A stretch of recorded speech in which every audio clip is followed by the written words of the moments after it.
What if I told you that the factory is becoming a file? That the supply chain that moves the goods across oceans could eventually be replaced by digital design that's sent to a machine in your city, or your neighborhood, or your home?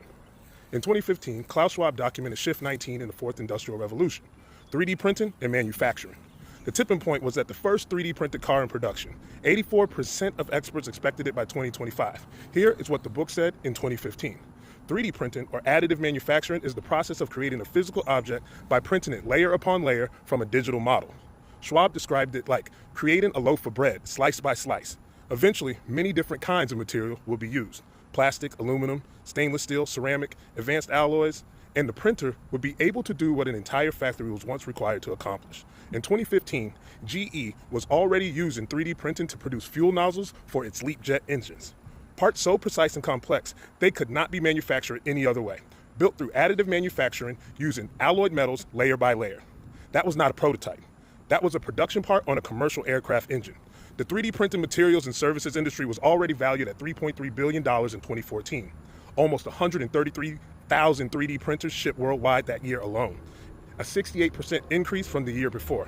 Now, here is where we are in 2026. Icon has built the world's largest 3D printing housing community, Wolf Ranch in Georgetown, Texas. 100 homes planned in partnership with Lennar and the Bajark Angles Group. Walls printed by their Vulcan system with embedded rebar and plumbing cavities built directly into the structure. They have also printed homes for the chronically homeless, military barracks for the U.S. Army, and they are now expanding their platform to other builders across the country. Think about what this means for housing affordability. The cost of construction has made home ownership impossible for an entire generation. Labor shortages, supply chain delays, inflation materials, 3D printing compresses all of that. Faster builds, less labor dependency, and lower material waste. But here's the part Schwab documented that most people never read.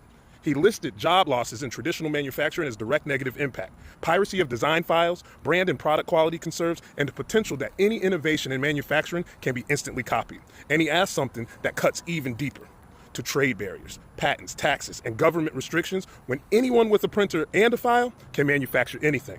That question does not have a clean answer in 2026, but is being asked in boardrooms and legislatures right now.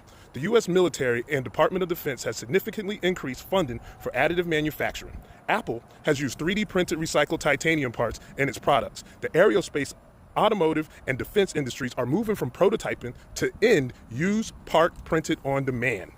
The factory is not disappearing overnight, but the direction is locked in. And here's the question I want you to sit with before part two. If we can print a jet engine part, if we can print a house, what happens when we turn that same technology towards the human body? Stay with me.